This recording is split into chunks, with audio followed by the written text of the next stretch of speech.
Welcome to another episode of the Paul Gough Show. Today, I have an incredible guest for you, yet another superstar of the PT profession. This guy is called Keith Roed. He's from South Dakota. Keith and I met in 2018, 6 weeks before he left his job. He called me, told me that he'd quit. He had 6 weeks to get himself ready to start a business. And he was also told by numerous people around him that it probably wouldn't work. It kind of stung, because I thought we had a deeper relationship. Well, he proved them wrong. 7 years on, Keith is the proud owner of a multi-location, 7-figure practice, and he is out of the treatment room completely, and he's on the way to starting his second business as a consultant in regenerative therapies, working in clinics across the US. The regenerative medicine has been the biggest thing, regen therapy with shockwave, EMT, that's been a big game changer. We get to talking all about his journey, the lessons that he's learned, why values have been the most important thing to him, his marketing strategies, lessons that he's learned around building a team, and ultimately where he thinks the profession is headed and what business owners need to do right now to avoid falling off a cliff. It's all coming up on this incredible episode of Paul Meets on the Paul Gough Show. Turn us up nice and loud. Enjoy.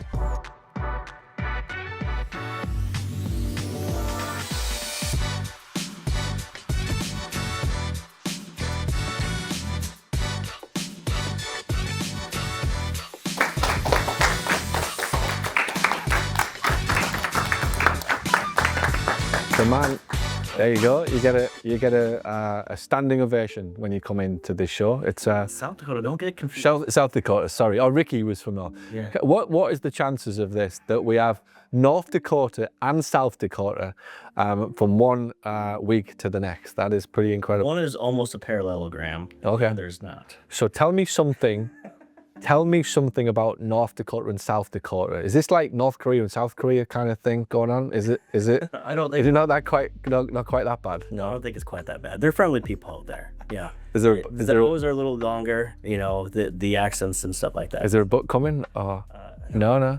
So South Dakota is the coolest. Yeah, it's the cooler one. Yeah. Definitely. Yeah. Just kidding, Ricky. Okay. Ricky will, I'm sure, have his opinion on this. Tell us your story. Where did it all begin? As far as my journey when I started out as a practice. Yeah, so let's go all the way back, because I alluded to it in the opening. I never forget the conversation that we had. I was in Nashville at an event, and you called and asked about joining and being part of the program. 2017? That was 2018. 2018. It was after the business growth school, but it goes before that.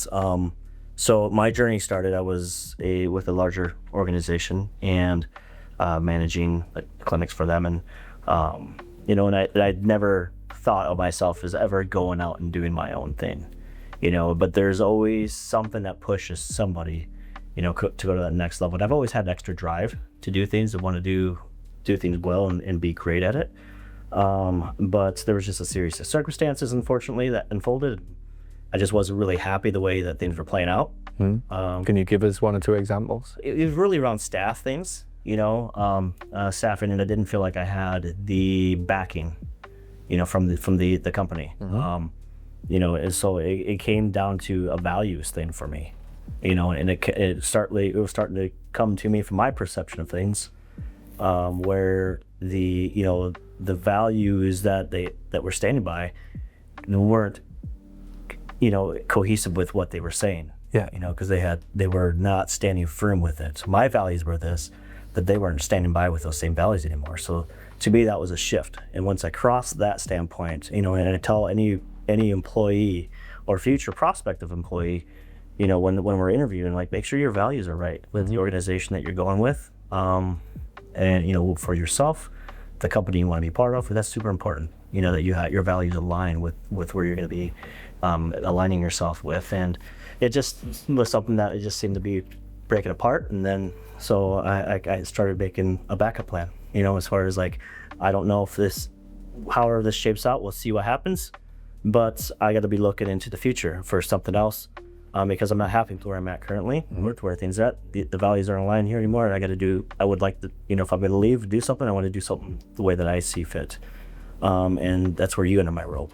So I actually came across your videos a few times on Facebook, here and there, sporadically, And it was actually during a webinar from another individual that mentioned you and about your upcoming webinar the next week. And I'm like, oh, this is interesting. So I wrote your name down.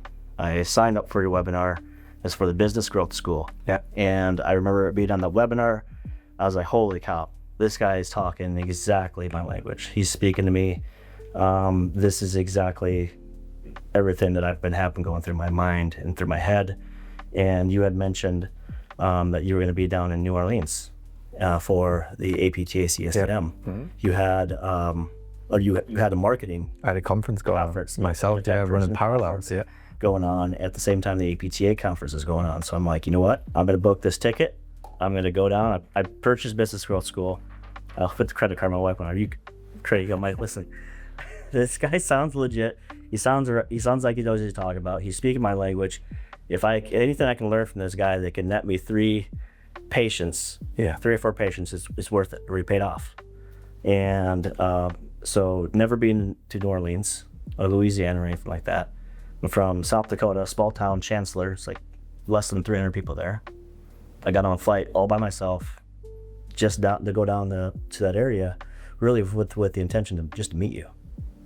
And so it just took a lot of like courage to build up to do that. And like, you just feel something in your gut is right and you need to do this. It pushed me to go, I saw a couple of things at CSM as well, but the main reason was to go meet you because you said you were going to be there. Yeah. And I remember the exchange back and forth when we got down there.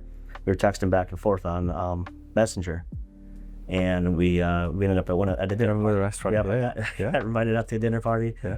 And then we went out to Bourbon Streets the next night or whatever, and you and a load of other people as well too, and one people that are in the PG world too.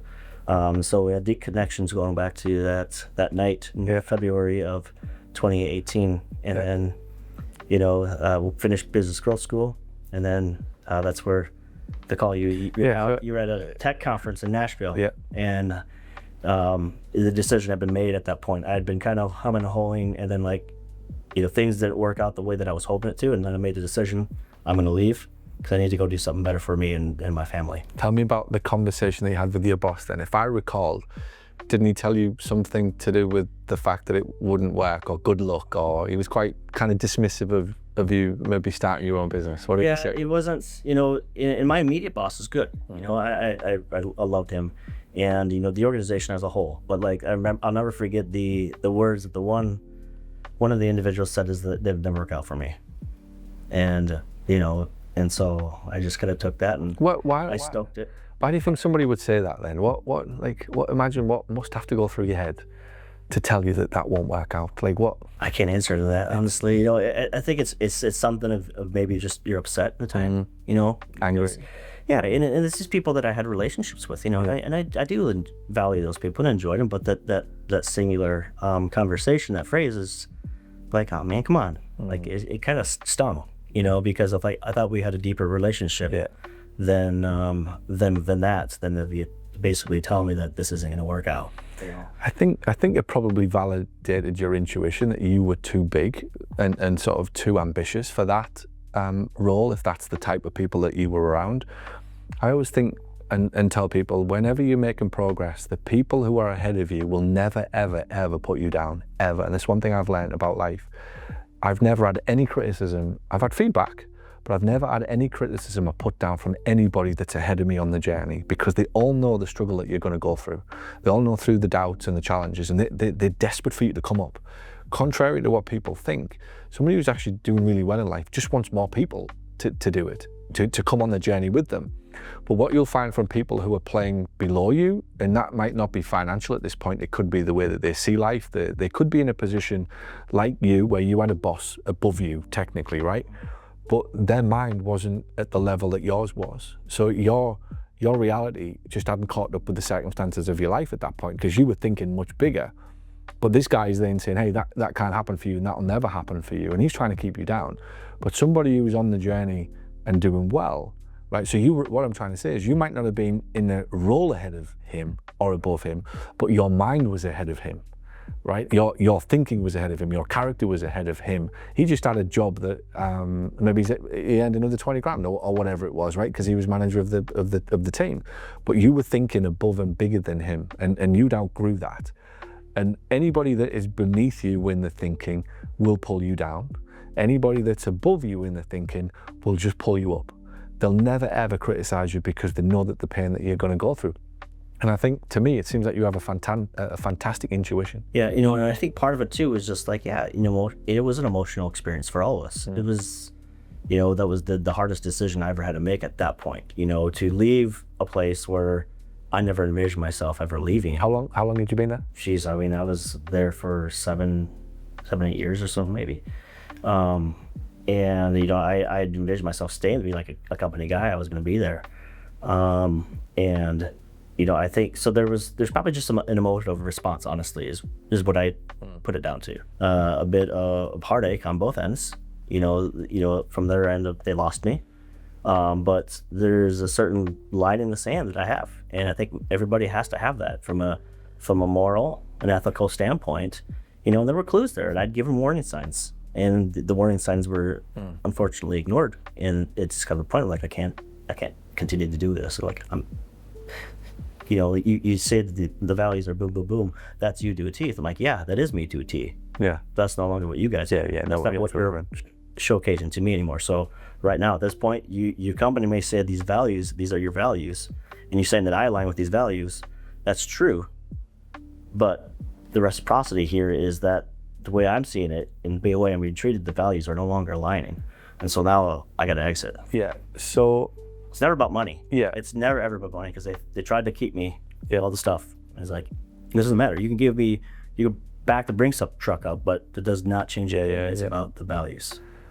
When you were with that company then, was there a dream, was there an ambition to start your own practice, or did you genuinely think you were going to be? Yeah, I thought I would just stay there. Wow. Yeah. See, of all of the years I've known you, I would have had you down as a absolute home run entrepreneur, kind of rule breaker, going to do it in my own way. Well, and that's what pushed me to start thinking bigger, I think. You know, I was happy to be, you know, I was a facility manager at this place, but then, you know, I had dreams maybe of growing up the chain in this larger company, you know, as far as maybe in a regional type of position or go in the hierarchy and from a corporate structure from that aspect of things. But, you know, so that shift pushed me to start thinking differently completely.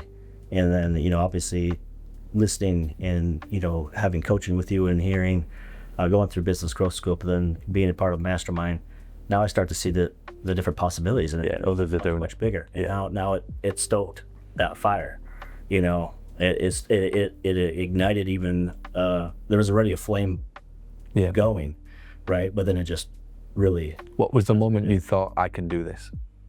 You know, once I made my mind up, my decision that I was gonna leave, boom, let's go. And I wasn't scared about it because I'd already done the work. Yeah. Essentially, I had come out and I had started a new territory and boots on the ground. I had built a practice from the ground up without any marketing assistance or anything like that.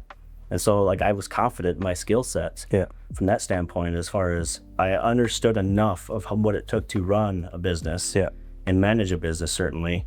But then, you know, I had built a reputation as well, too. Yeah. And so, like, and anybody that knows that, you know, when you have a reputation, people will find you. Yeah. You know, and wherever you go, in whatever side of town, or if you go 20 miles away or whatever it is, people will find where you're at because they remember you. Yeah. And I just actually had a client that just came back. I seen him about 2 months ago. We started up again, and I'd seen him 10 years ago when I first came into the Sioux City area.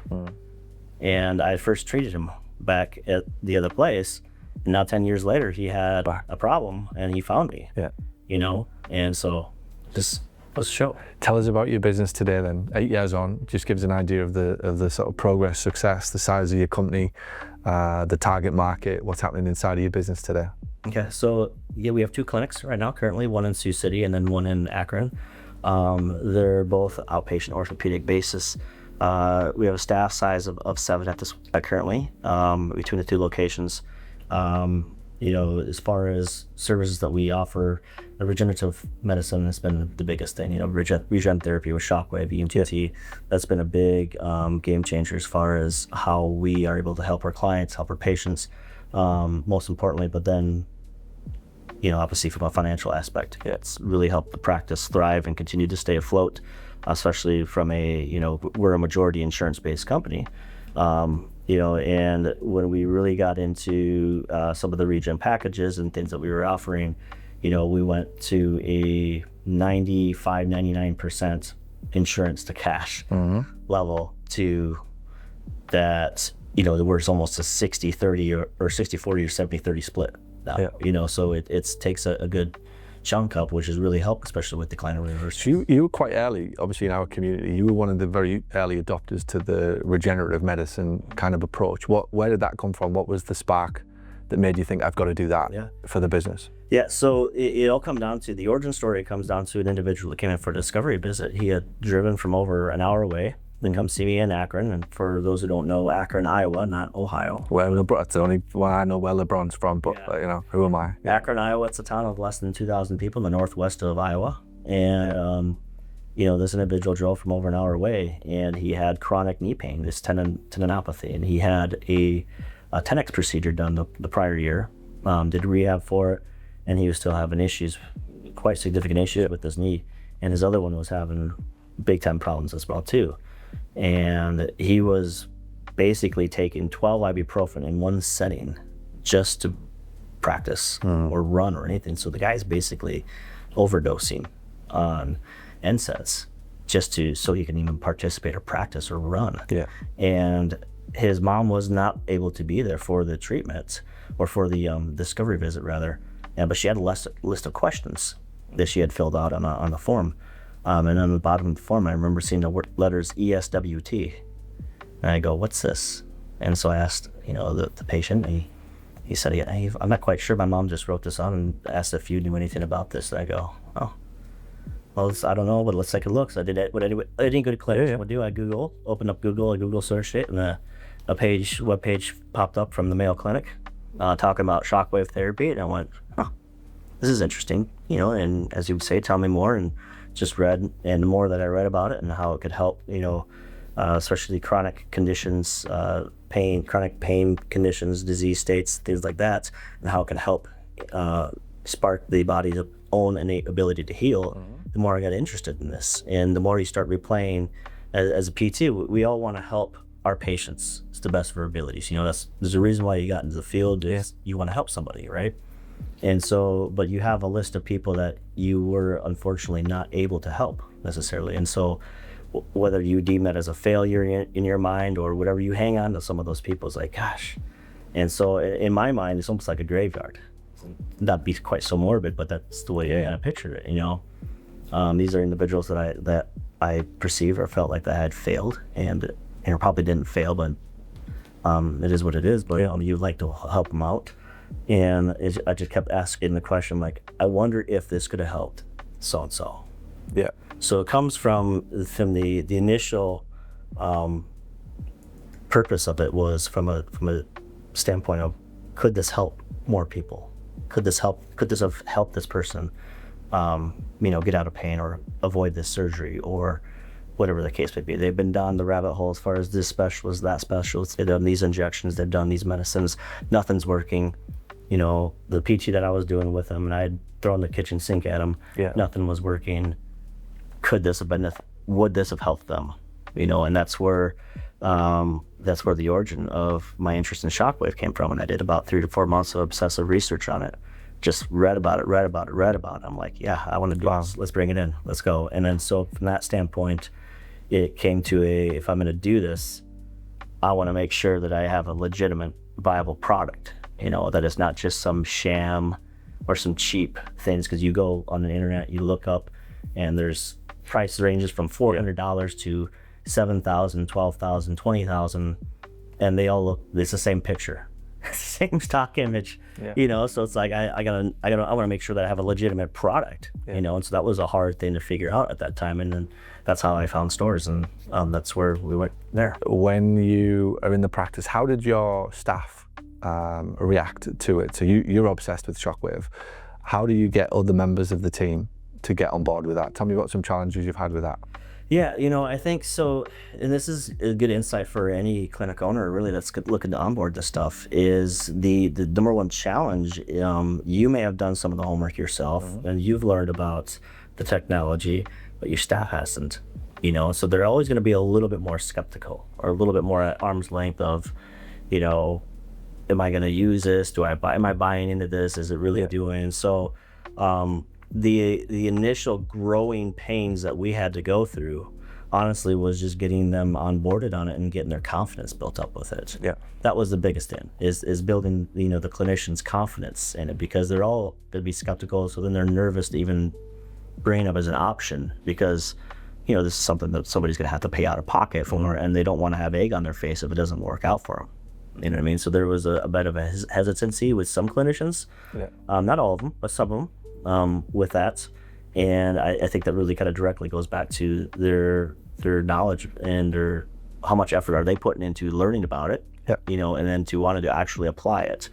And so that was a big hurdle that we had to go through initially, and that's something that we do completely different now. When I onboard new staff, is we have a completely different onboarding process with it. So what I love about your story, and I think you've inspired a lot of people, is, and forgive me, I suspect it's not a incredibly affluent town that you're from. I imagine it's a small, kind of sleepy town. If there was ever a scenario where somebody would say there's no money in this town and people don't want to pay this type of money for this type of thing, it might be somewhere like where you're from. Yeah. The number of people that we will speak to, or I'll hear from, or will be listening to this podcast, who think my town is different, my big city, my small town, like the number of excuses that people come up with as to why it can't happen for their town is incredible. And I love what you've done, where you've just basically took the bull by the horns and said, hey, this is a valuable service, and if we educate people on it and we educate the team on it, then people are going to buy it. How much? Just give us a rough idea. What would it cost for me to come and get some shockwave from you out of pocket? To our pocket, so just a single session is $150, but we don't typically offer that. It's one of those things from, again, putting these things together and seeing the progress with people. Recommendation is 6. So often if somebody wants to come in just for 1 or 2, I'm like, it's not going to happen. It's pointless. It's pointless. So if we're going to do it, we're going to do it properly, because I want to make sure that if you're spending your money on this, that we are going to do this the right way. We're not going to half-ass it. We're going to go right in, straight onto it, and make sure we give it everything we can, so that's the best chance for success. Because that's what you're paying for. I want to make sure that you get that outcome. It's fascinating. And again, I take it back to what this podcast is about, is getting inside the mind and the beliefs of the most successful people in this community. And what you'll find is the people who are losing, the people who are struggling, they don't understand what you've just said. And I'm going to point it out, that I'm going to make sure that I don't sell you 1 or 2 sessions, because I know it won't work. And I am of the belief that if I'm going to help you, it's got to be the way that I know best. And 1 or 2 sessions ain't going to cut it. So don't give me $300. I need the $1,500 to get this thing right. And what you find is that the people who are doing very well in business and in life generally, they live by their beliefs and their values. So I don't really want you $300. The $300 to me isn't going to make any difference, right? That's kind of what you're saying. I want you $300. I want your results. I want your success. And I don't want you to have 1 or 2 sessions for this chronic knee pain, because I know it's not going to do anything. I'm confident enough, and I believe in the outcome more than I care what you think about me right now. Therefore, I'm telling you that there is no point in you spending $300 with me. I need you to spend $1,500 with me, but you will have an increased chance of the outcome that I promise. Yep, 100%. If we're going to do it, we're going to do it. We're not going to half-ass it. So I live very strictly with it, because I've had that before, where we had the smaller packages, and they get done with their 3, like, it's like, you're just getting started.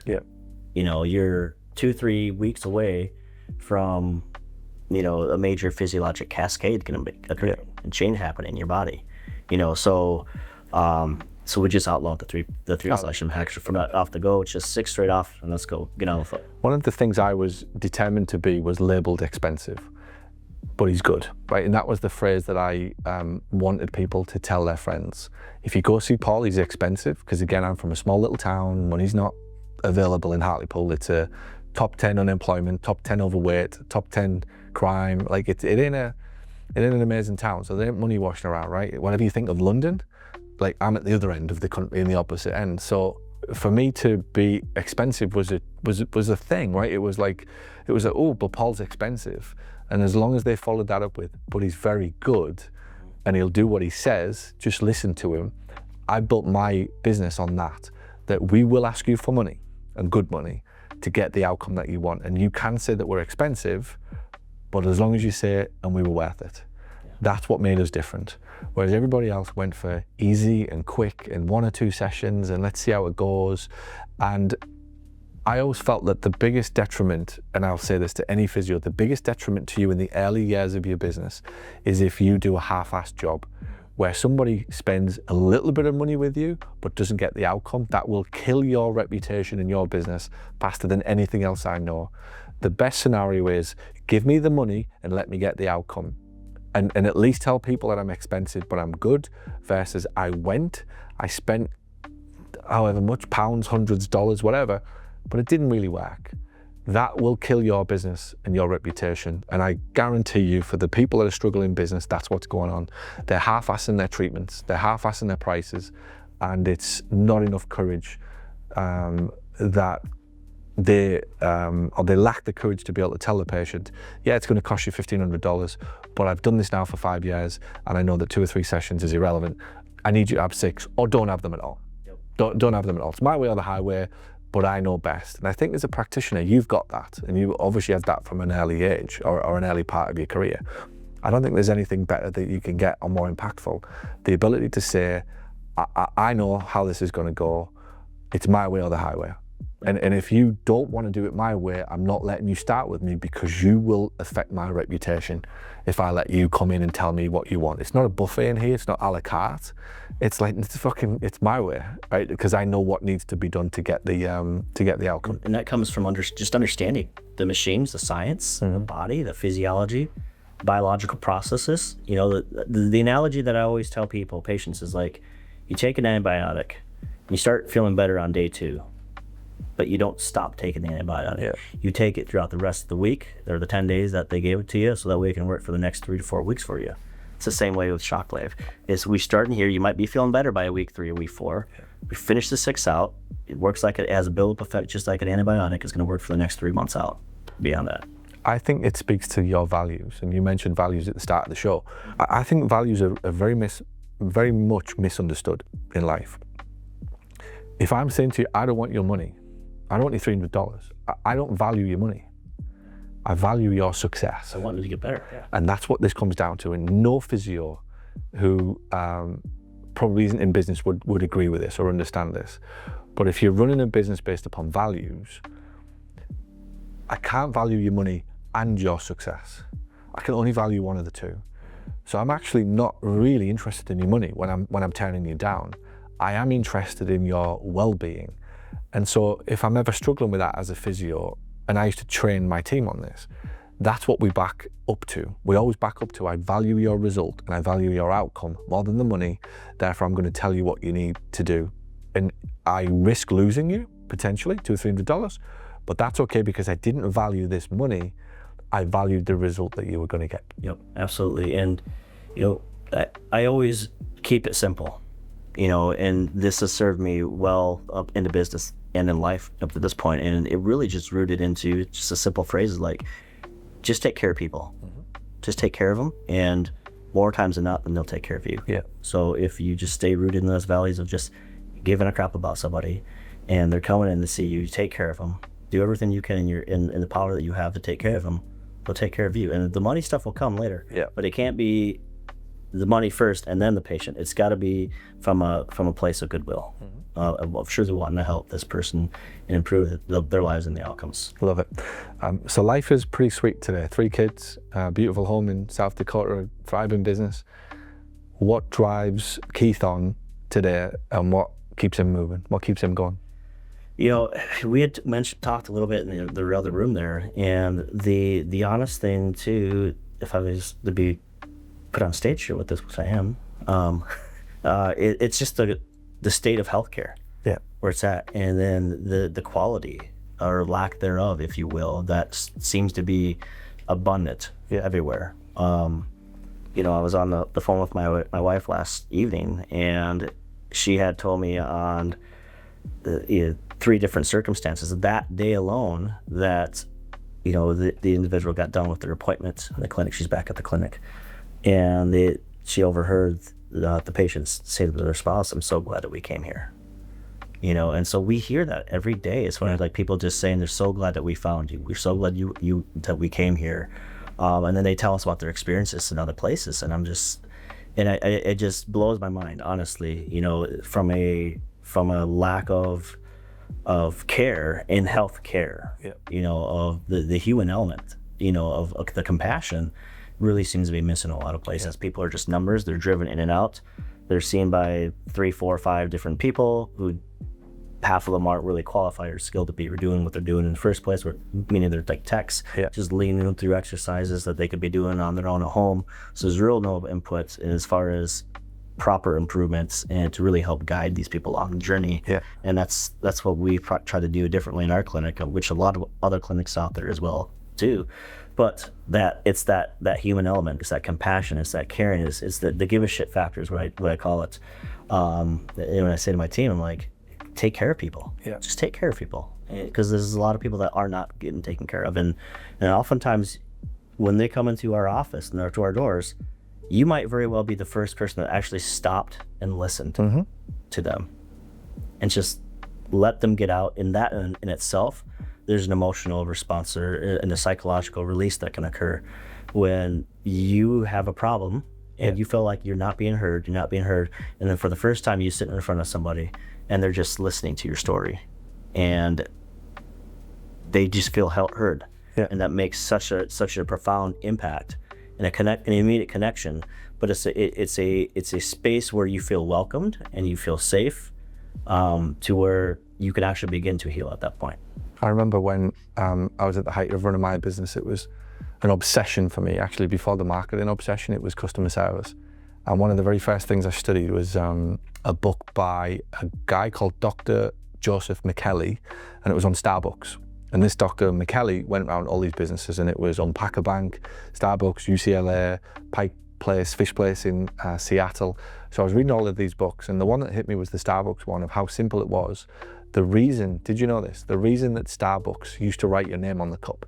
Any ideas? Because when you heard your name shouted across the coffee shop, you in that moment felt like a celebrity, because everybody in that coffee shop knew your name. And they were one of the first companies to ever do it. And when they asked for your name, all of a sudden it took a typical latte with 2 sugars to being Paul's latte with 2 sugars. And I thought it was utter genius. And one of the things I did in my clinic, I took it back to the staff. And I said, do you remember these business cards? You know, the appointment cards? I don't know if you still give them out these days, right? But this is like 2010, 2011. And we were giving these appointment cards out, and nobody ever brought it back, right? So whatever appointment card we give them, that had our telephone number on and the appointment time and all these things, they were expensive back in the day. And we used to give them to patients. Nobody ever brought them back. I said, next time you give one out, I said, write their name on it. So it's not an appointment card anymore. It's now Keith's appointment card. So Vicky used to write Keith, she'd circle it and put a little smiley face, right? So if you notice, wherever I sign my books, I always put smiley face. This is what we used to do back in the day. And immediately, I kid you not, that business card, that appointment card would come back. So we went from losing every single appointment card, but because we put somebody's name on it, they never lost it, because it went from an appointment card to Keith's appointment card with Keith's times and dates on it. And I made my staff do as best as they could at any time that door opened. If it was 10:30 your appointment, if it was 10:25, they had to try and call you by your name, even if you hadn't been in before and we didn't know you. Their job was to memorize who was in at 10:30 and take a punt that if that door opened and Dave was in at 10:30 and a guy walked through the door, there was a very good chance it was going to be Dave, because of that name recognition. Today, oh my goodness, it's why I champion it so much. And even AI, I'm passionate about it, because AI will do the job. You've been watching them today, them sales bootcamp videos where I'm calling clinics. We were watching some today in 2019. None of them would ask a name. And that was the bit that used to get me, used to light me up, on stage that a girl in an office whose only job was to answer the fucking phone didn't have the decency to ask, before we get into all of this rigmarole about your insurance, about your address, about your back pain, what is your name? Right at the end, after 7 or 8 minutes of a conversation, they'll probably do something. Once I've got your insurance details and you're verified and I've checked your benefits and I've checked all of these things. Oh, by the way, what was your name? Okay, great. Well, you know, we'll see you tomorrow. Huh? Like how? Like who? Which adult? But just to close that off, what I learned from my staff when I was hiring front desk girls, must have, 30, 40 girls who'd worked in my office over a 10, 12-year period across the clinics. They had the personality, but it didn't come natural to them. I always felt like I needed to give them permission, because often they'd come from a bank, or they'd come from a lawyer, or they'd come from somewhere where it just wasn't encouraged, right? And I always think, and I think anybody's listening to this, the team that you've got probably wants to have fun. They probably want to cuddle and they probably want to hug and gossip and have fun and, just share a joke or two and smile. I think we've got to the point where the boss has to actually give people permission to do that, because people are arriving at work frightened to have fun. They're consumed by their own shit. They've got debt problems, relationship problems, life problems, parent problems. They're getting in that car, they're listening to the radio, there's problems. They put Facebook on, there's problems. They put TikTok on, somebody's showing them a life that they can never have. And fuck, no wonder they're coming to work consumed by their own shit and then not concerned about their patients. So I think it's a little bit of the business owner's job to passionately bring the values of the business and service-based values to the company. Yeah, no, I think it's massive. It's massive, and it's it really just comes rooted into its simplicity. Mm-hmm. How would you like to be taken care of?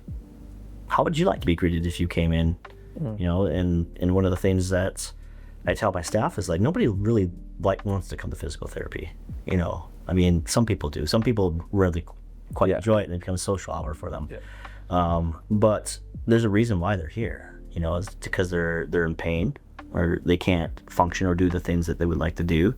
Maybe they had a surgery, or they're injured, or whatever. But some of these people are in maybe some of the darkest times in their life psychologically, and so it's our job, it's our opportunity to really be the light for that individual that day. Mm-hmm. And it doesn't take much. Sometimes all it takes is a smile, or just an expression, opening the door, make them feel wanted or cared for in that moment, and you could turn their day around.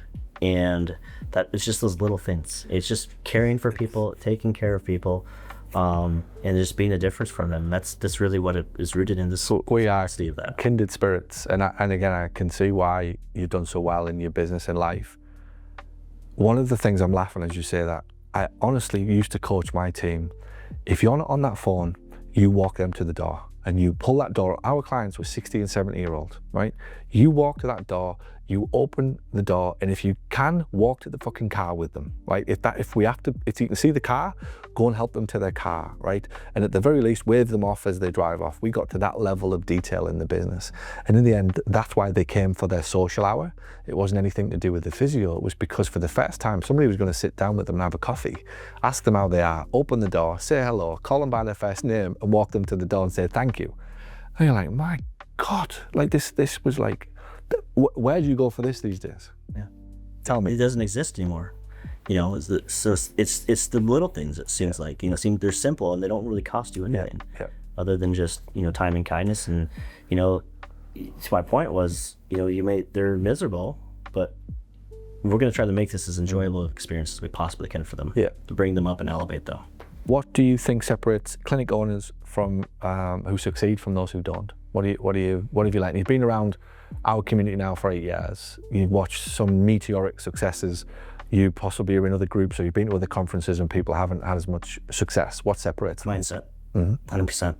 That's all it is. It's a mindset. It's a belief, a self-belief, if you will, and really, it's oftentimes, and you've spoken on this in the past before, but it's somebody who is waiting for somebody to believe in them, and all they really need to do is believe in themselves. Yeah. It's a fear. They have their own internal dialogue that's going on, and then it's fear driven. And really what it comes down to are those who become super successful are just like, it's just a mindset. Okay, here's my path. That's what I want to do. I'm going to go do it. And they tackle it on. One of my favorites sayings, and this is how I live my life and my business and everything, and it goes very early on when we first met back in 2018, is one of the favorite sayings that you introduced me to was fail forward. Yeah. And that is one of my favorite things. I talk about it all the time, fail forward. Just get it out there, just do it. Just get it done. If it doesn't work, all right, figure out why it didn't work and how can we improve on it and how can we get better. And so there's no such thing as a failure. And I think people are maybe so afraid of failure, they're afraid to pull the trigger or do anything, is because they don't want to fail. Rather, what they need to do is shift their mindset from a standpoint of it's not a failure, but it's an experience. Yeah. It's a learning opportunity. Even rehabbing my clients, let's say an ACL, every repetition is an opportunity to get better. It's one of the phrases I always tell people. Yeah. So it's no different in business. Every repetition, every time you put a marketing message out, every time you put something out there, or you talk to a staff member or a client or whatever the case may be, it's an opportunity to get better, to improve and hone in on your craft, your skill as the leader of your business and owner of the company you're dealing with. Win or learn. Mm-hmm. Win or learn. Fail forward, win or learn. And the phrase I've used more recently is, make the decision, then make it right. The right decision is the right decision. That doesn't mean that there's the things that we've spoke about today. The right decision is to go hire somebody to help you build that brand. The right decision is to get on the internet. The right decision is to move into the consultant. They're the right decisions. It doesn't mean there's not going to come with some challenges, some things that didn't go quite perfect, but we can make them right in the moment. A great mentor of mine calls it real-time response. Real response, real-time. Real-time, real response. So when it happens, then we can respond. Whereas what a lot of people do is they project the fear of it going wrong, and they've come up with a solution for something that hasn't even happened yet. Or they don't think they can come up with a solution.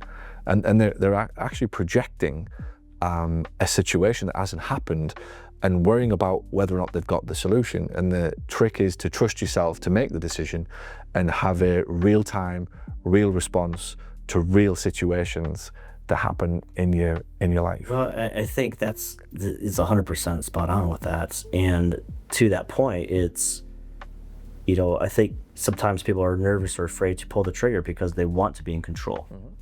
And they have to understand that they're not always going to be able to control anything that happens. As soon as you push send, boom, it's out there, and you can't control it anymore. And so all you can do is just help direct, or you respond one way or another to change things if you need to change things.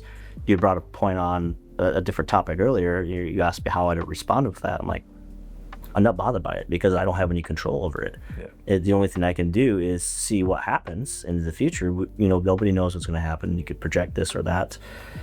This could happen, that could happen, but nobody knows. It's still projections until it actually happens. Then you can respond to what's going to happen. I think I've never really discussed this, but I talked about it with somebody last week. I've certainly not talked about it openly, so this could be quite new for anybody listening. I think everything you've said is 100% correct, and there's a deeper nuance to it. So people struggle to be successful because they don't believe in themselves, or it needs to be perfect, or it needs to be right before it goes out, right? We know this is as old as time, but there's actually subcultures to it. So it's significantly stacked against a physio ever being successful in business because it's diametrically opposed to how we behave as a physio. So business requires chuck shit at the wall, fail forward, make mistakes, learn from them. As a PT, we are completely opposite to that. We're very logical, very research. We have to have all the data, all the facts. We're very careful, litigious situations. We want people to be perfectly fixed and so on, right, by following the perfect protocol. But that's in stark contrast to a physio. I've discussed that bit before.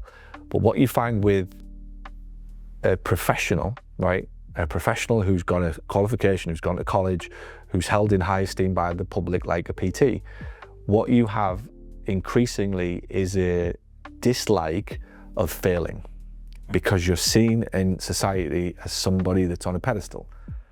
So I'm very uncomfortable with failing in the eyes of society as a physio because of my standing as a professional, right, as a healthcare professional. Now, if we went into internet marketing world, right, an internet marketer who wants to be successful, they maybe haven't got the same level of esteem in society. They aren't looked upon, therefore they're not going to be frowned upon.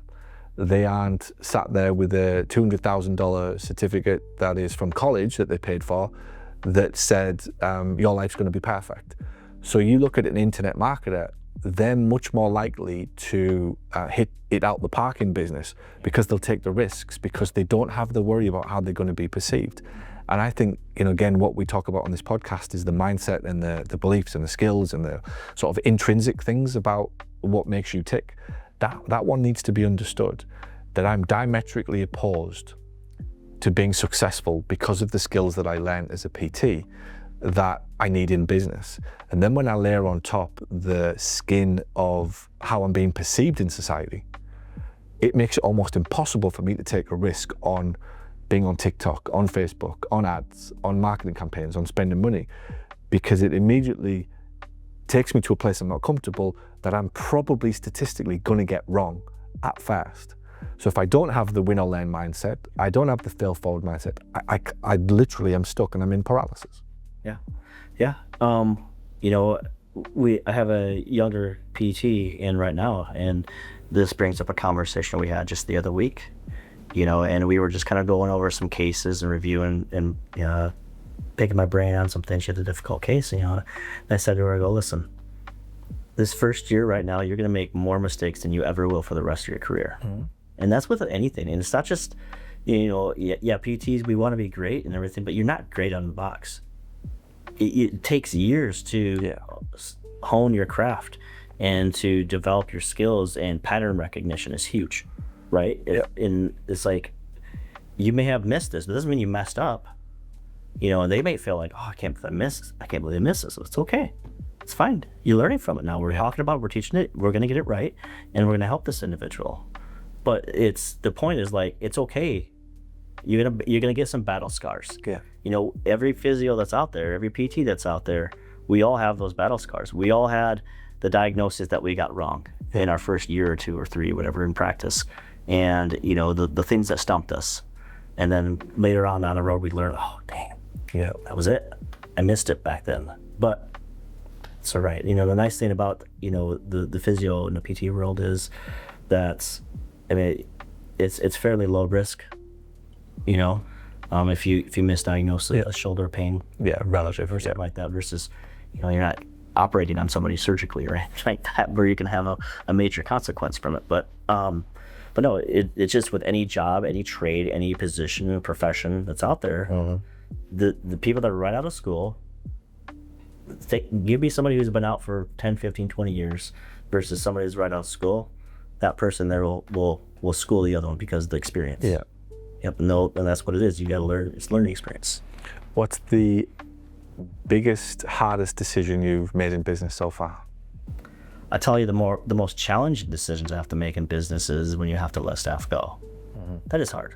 That is difficult for me, just from a person's standpoint of who I am. Yeah. Because I genuinely, care not just for my patients, but for my staff, and I look after them like family. And when things aren't working out, it's like ripping the Band-Aid off, and it kind of sucks. There's an emotional response there, obviously. And you got to try to, as a business owner, you got to try to remove yourself that way. Be as objective as you can, and you got to be objective with your decision-making process. But me, as a person, I'm an emotional guy, and you know me for quite a long time now. And so, whenever I have to get to that point, it's like pulling teeth. I don't want to have to frickin' do it. I know in my heart of hearts, I'm like, if I'm in the CEO boardroom right now and I'm hearing this story play out, like, this person's got to go. Yeah. But when you're in that position and you care for that individual, it's like, that's the hardest thing. That's the hardest decision. Those are the hardest things that happen. So what do you tell yourself when things do get tough or they get a little uncertain in business? You just got to keep moving. Just keep moving forward. You can't stay stuck. You stay stuck, then you start to drown. It's really what it is. And so sometimes you got to wake yourself up. Yeah. Sometimes you got to reinvigorate yourself a little bit. And sometimes you need to put yourself in a situation or scenario where you can be reminded of things again. Yeah. Sometimes you can get into your own world and it can happen quickly, where you kind of feel so kind of compressed in to things, and the walls seem to be closing in on you, and you forget about some of the other things that you already know, and you just need to be reminded of. And sometimes it takes an opportunity to get out of your clinic space, to be able to start to see the forest again. It's like, oh yeah, why was I thinking this down here? How did I get so consumed? Because it can be. Business is really difficult. Like, a lot of people don't understand how hard it is to actually run a business and have a successful PT business, or business of any sort, any scale, any discipline or direction where you're going with that. But so from a business owner standpoint, it can be easy to kind of feel like the walls start to creep in on you if you're not careful, and so, because you can't have the same conversations with your staff members because they don't understand. No, they don't understand the position you're in, and the risk that you've taken, the liability that's there, that your business ultimately is responsible for generating revenue to be able to provide them a salary so they can put food on the table, pay for the mortgage, just the Christmas presents for the kids, the insurance coverage for their whole family, and all the other stuff. Like, there's a big weight to that, and so the burden can become quite intense at times, especially if you're having revenue month aren't so great. So it could be quite heavy, and sometimes you can kind of, it's easy just to get, like I said, just get stuck in the sand a little bit, but sometimes you just need to elevate yourself and remind yourself. So I think the big thing is if you could stay consistent with the basics, really, and just remember to review the basics. Now just learn the basics, and then you get on, because then you forget about them sometimes, and then remind them, like, oh yeah, that's right. But if you can be consistent with it and just reviewing those things daily, weekly, monthly at the very least, and then it helps keep you on track with things, and so that way you can avoid those pitfalls from happening. Where do you think the PT profession is headed? What do you think about the current state of the profession? Yeah, so that's a hot button topic right now, as far as where it's going, and there's a lot of things that are at play with the professional degree change thing. And thoughts on that? Come on, I'm gonna push you. You're gonna push me on that, yeah. And I kind of told you earlier, I don't really know what my thoughts are. I'm kind of indifferent. I haven't really read too much into it. I can see scenarios or situations where things go a certain direction, one way or another. How's that going to affect, colleges, universities?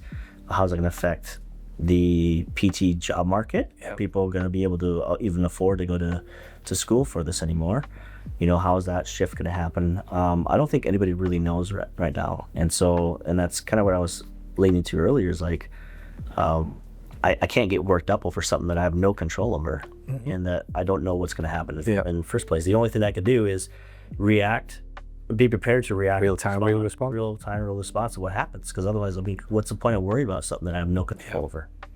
It makes zero sense for me to waste my time and energy. I have way more important things to worry about than something that is completely out of my control. Yeah, I mean, look, it's interesting. I've seen a few things, and obviously I do pay attention to reactions online from physios and PTs around the world when big things happen, or something happens within the profession, and there's a lot of energy being expended. Let's just leave it at that. But what's fascinating is that I sit next to a very successful human being, a very successful business owner who is a PT, and his response is, I'm not worried about it, and I'll deal with it when it comes along, right? And that's, again, back to what the point of this podcast is. It's getting inside the mindset of successful people. They have a very different way of dealing with things than the rest of the world.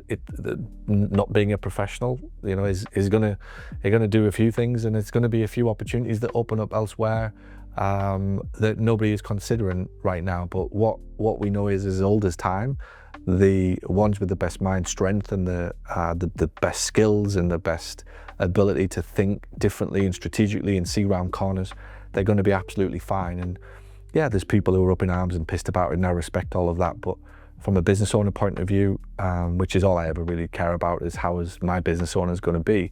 The best business owners are going to be still the best business owners. Like it just doesn't matter what comes along or what Trump does or the next person does or whoever.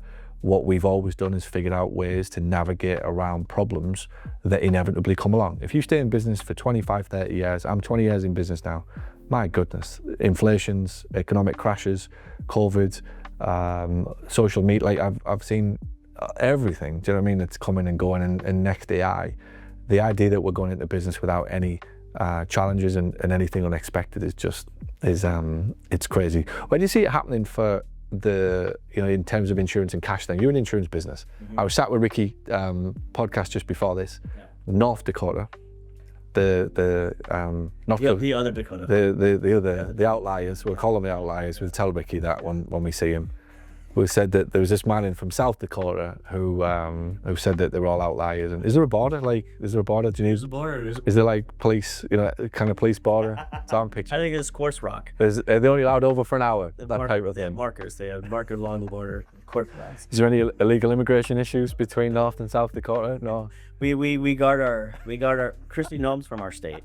She was our former governor. Okay. The secretary of Homeless. Right. So she's got locked out. She's got the border locked out. The northern. I just have visions of Ricky coming across the border to take a Christmas tree at this time of year and then take it back across the border. Anything like that going on? There might be a fine, I think, or something. But you've all got guns up there, haven't you? So big time guns shit up there. So yeah, I wouldn't be pinching no Christmas tree from you. Definitely. We got guns. We've got the Air Force base. We've got nuke sites up there. Yeah. So I don't. Everything except COVID. Yeah, no, COVID never happened. I didn't know what I kept watching this thing come across my feed. Leave that in. Do not take that bit out. Leave that in. We've got somebody from California listening to this right now, is like having a heart attack. New York just unsubscribed from every podcast ever at this point. Yeah. Yeah, it was slightly different in New York, yeah, in California, yeah. I love it. Yeah. The profession, where we're going to head. So Ricky, back to the sensible, serious conversation about him jumping across the border to pinch your Christmas gnomes. He's all cash, and he's loving it and smashing it. And where do you think, given that you're an insurance business heavily, where do you think the profession, is there a shift to cash that needs to happen, or do you think you can still do all right in an insurance model? Sensible conversation around it. Yeah, no, that's where it's evolving. Yeah, and I've known this for 8 years, because I saw what was happening on the coasts. When I first joined your world, I got to meet some of the other business owners on the east and west coast, and I saw what's going on. For my position where I'm at, that hasn't hit yet. But what I've done is I've built in systems and the way that we operate and how we talk to our clients and their patients and to take care of them, so that when that day comes to where with the reimbursements get to the point where we got to just tell the insurance company to screw off and we're going out of network and whatever else. So we are starting to do that on a few of them. Yeah. And it's, but we're positioned well to do that. We're not going to panic. It doesn't change anything in what we do from a value standpoint or from how we talk to our clients, because our clients value the service that we provide, which is why we're so successful with our regenerative services, because we have cash-based services added into, with that. And, people, as we were discussing earlier, some people, how do you get people to pay for this? It's the mindset sometimes, and it's like, this is what it is. This is what it's going to be. This is what the cost is going to be. This is the outcome that you want. Mm-hmm. It goes back to just the fundamental principles of what you teach, through Accelerator and BG Business Growth School or else back in the day, is it just comes down to value. It's a value proposition. Yeah. People are going to spend their money. They're already spending their money. All you have to do is try to convince them that they should spend it on their health. That's what it is. Yeah. Because they're going to spend it on the latest iPhone or the car payment, or they're going to go to a dinner that they probably didn't need to spend $170 at the dinner, 2 to 3 nights a week. Yeah. It's trying to shift their priorities and what's really important to them, and kind of bringing them full circle back to, is my knee pain really that important? What do I really want to get back to doing? And if you just keep it centered there, sort of what their problem is and what is it that they're hoping to achieve, what does life look like for them, then it doesn't matter. And that's where you see, cash practices are successful. That's why people are buying regenerative therapies, because the value is there. Yeah. You just got to know how to talk to the patient or to the client, the person who's in front of you, and show them that your service is valuable, and they'll pay you out of pocket for it. And so, as far as where the state of things are going, I think that's where it is going to head. Yeah. Ultimately, it's going to, unless insurances change their tune. Medicare gets things figured out, and or all the other insurance companies get things figured out. That's the biggest load of shit I've ever seen. Yeah. Is this this might be a hot take here? Is the whole Go on. You're allowed to swear on this podcast. Say what you want. Okay. Yeah, we're all friends. Keith, this is Keith on fire coming up. Here we go. Here we go. One of the biggest crocs of bullshit that I There we go. Come on, stoke him up. was back when I was at school, it was Obamacare. Yeah. The Obamacare stuff, right? And I remember the uproar as far as the insurance companies were talking about how this is going to change the game as far as their reimbursements, and premiums were have to go up, and I'm sitting there going why? Isn't this a capitalist society? Aren't you a private insurance company? So if the government is introducing this Obamacare or this other insurance type of this other option for people, a more affordable plan, so to speak, for the individuals, or at least another option on the healthcare market, how does it affect your prices? Yeah. So to me, I thought it was a big ruse, honestly. I'm sure there are other more litigious things and things that are in the background, but from the grand scheme of things, well, how does introducing something like this really change, as far as what you're doing from a jacking the price up for your premiums and then stripping the reimbursements from the providers that you're paying. And so this is a bunch of bullshit. It's just all about you guys wanting to get more profits, is what it really came down to. And that's where you can see now where the path we're on. Yeah. To what's happening to everybody it's slimming down. And it's the only industry in the world that blows my mind where you get an AOB, you send it off to insurance companies, you go to your doctor, right? It says, okay, here are the charges, it's $900 or whatever. And you'll see insurance adjustment, actual paid or whatever, and then here's what you actually owe or what the cost is, right? And so the actual payment that the doctor got for the care that they put on their super bill is significantly less. So it's $130 or whatever for that checkup visit, right? But the charge was $600, $900, something like that. Yeah. I'm it's like me going to the store saying, hey, that milk for $3 or $3.50, I'll give you $2 for it. It ain't gonna happen. Yeah. Or they take card as a mechanic. Yeah. $100 for your diagnostic fee for them to hook the thing up to the computer in the car so it can say what's going on with the engine. And then you get your parts and labors and you pay for it. That's what it is. For whatever reason, healthcare is not that way. Yeah. It's how did it complicated, ever? so stupid. I've lived here for 7 I years. understand it. Honestly, I've worked in healthcare and I've lived here for 7 years. I have no clue what I'm paying for, what my out of network is, what the deductible is, what this is, what that is.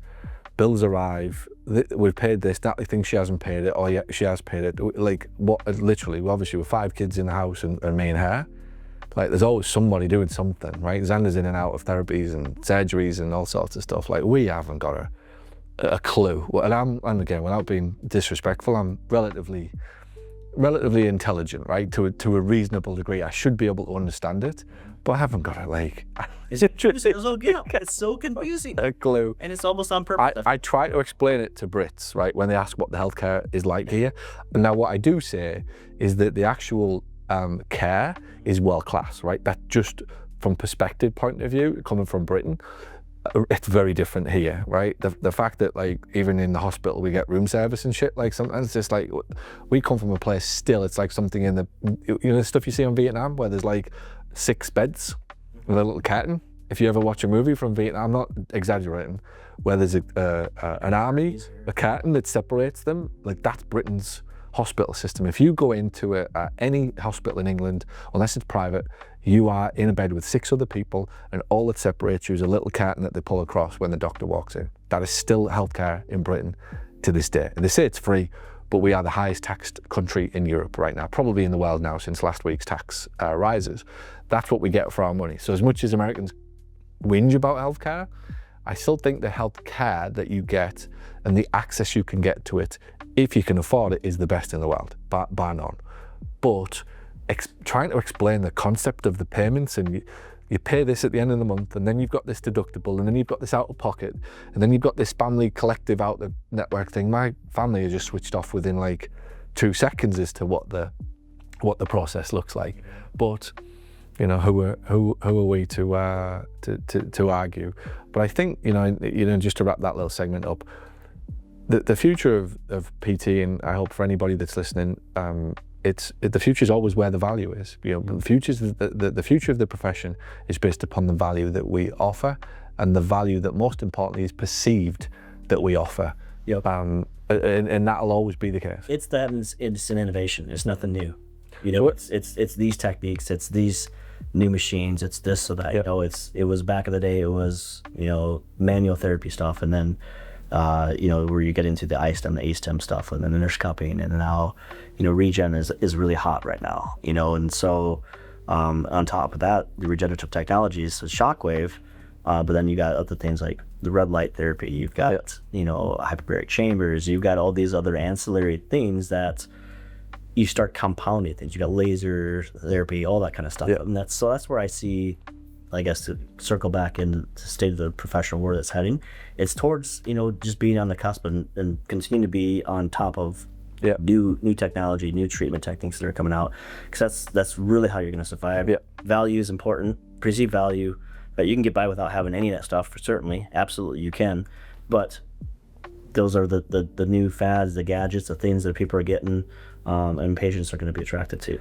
So on that topic, you are an early adopter to the Paul AI platform.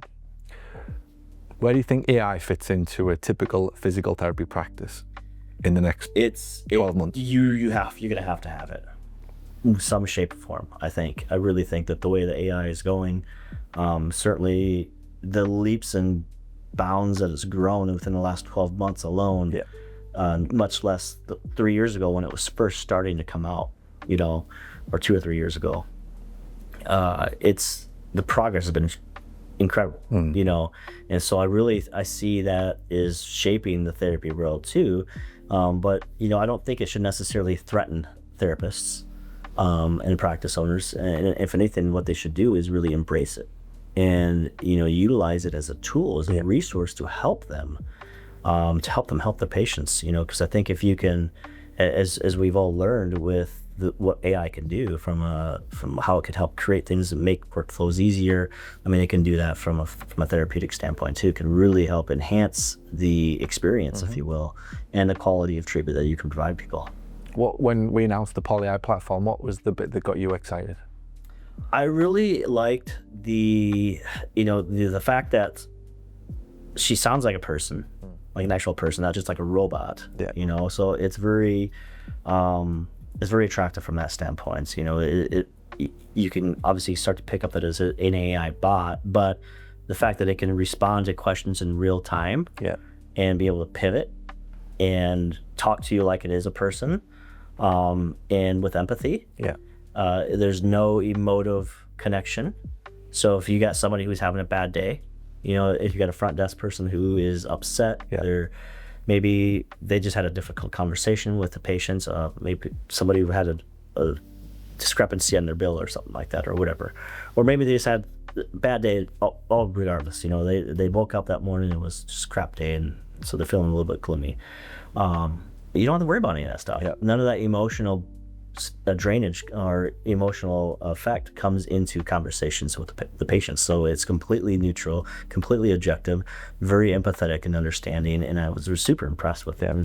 And the fact that you can have Paula basically answer the phone 24/7, nights, weekends, holidays, doesn't matter, you know, she'll answer it. And I think that's really quite impressive. You know, it's from a standpoint of lead captures, or clients that are calling in to book an appointment or that want to inquire about booking an appointment. I mean, she doesn't miss a call, and she picked multiple calls at once. That was like, a big one. Let's go. Yeah, let's go. So, I mean, that's really quite amazing. And what it really does, it helps free up the front desk there. You know, for them to be able to sift through some of that stuff. They can prioritize, you know, as the calls come in, they can prioritize who they need to get back to right off the bat, you know, or, you know, who can I get back to later on to stay? I don't have to get right on the phone right now, but I'm in the middle of talking to this person in front of me, so I'm not getting interrupted with the phone. Hold on one second. Pick up the phone, you know, she's taking care of all that so they can concentrate on who's in front of you and love and care for your patients there. I think when you think about AI and the typical person thinks about AI right now, they are, here's how I'd sum up most people's front desks. Here you go. They do average very well, right? The typical front desk guy or gal does average very, very well. And they'll be inconsistent very, very well. And they will follow a script one day but not the next, right? So they are inconsistent, but they're very good at being inconsistent, and they're very good at being average. When I understood what AI would do, it would be, and somebody explained this to me, Paul, when this was 12 months ago when we were getting into this, when AI hits pace, it will be 100% attentive 100% of the time.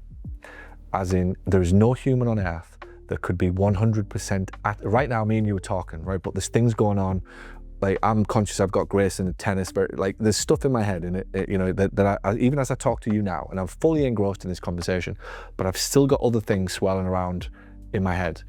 And when you understand that that's what's happening on the front desk, that the girl who you are relying upon to be attentive to your client, the idea that we expect them to do that 100% of the time and be 100% attentive, it's a flaw, and it's a basic flaw that humans have that AI doesn't, that will destroy any front desk girl.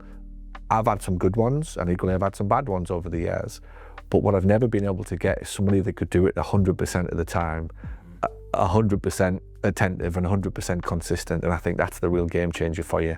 And the last thing, more and more and more, it's getting harder to find somebody who wants to challenge objections.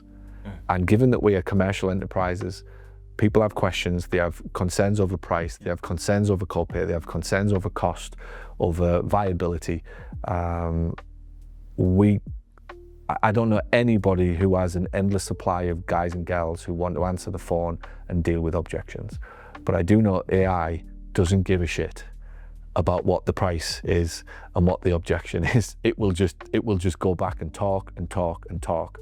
And I think that's the bit that people are going to be astounded by when they really give AI a chance. The number of objections that your patients, put it this way, unless your human puts the phone down, they will not win that conversation, because AI will just go back and back and back and keep asking the questions until they get to the conversation that actually unlocks that, okay, I'll have an appointment, let me at least try. And that's what we've watched. So many people have tried to cancel appointments, and AI's just come back and gone, why would you want to do that? Like, can we just go back and revisit what you came for in the first place? And 3, 4, 5 minutes later, it's, oh, okay, go on then, I'll do that. Whereas your typical front desk girl would be like, nah, okay, I'll have somebody call you. And that would be it, right? So I think it's cool that you're on board early. That's for sure. Yeah. Last question, what's next for you? What's the future plan for you and your clinic? So future plan for the clinic is, you know, just continue to grow, really honestly, and spread our message. What we're doing with individuals is, we talked about earlier, you know, just the amount of people that come on a weekly basis that just, oh, I'm so glad I came here, or this is different, so much different than anywhere else I've been. And I think that really is what keeps the passion burning, is to be that differentiator, that separation, that's something that should be in place in healthcare, but it's not. And so we're providing that space for people, you know. And so I think it's continued growth in the physio business there, and then, you know, continued growth in the regenerative therapy world through consulting and teachings and you know, research and things of that nature too. So I think you're underselling yourself there. I think what you should have said was, you are the guy when it comes to regenerative therapy consultations and clinical excellence inside of a PT practice. Yes. You are the guy. Yes. So can you rephrase? Rephrase. Yeah. What's next for you? What's next for me is launching a, you know, the regenerative technologies consulting business.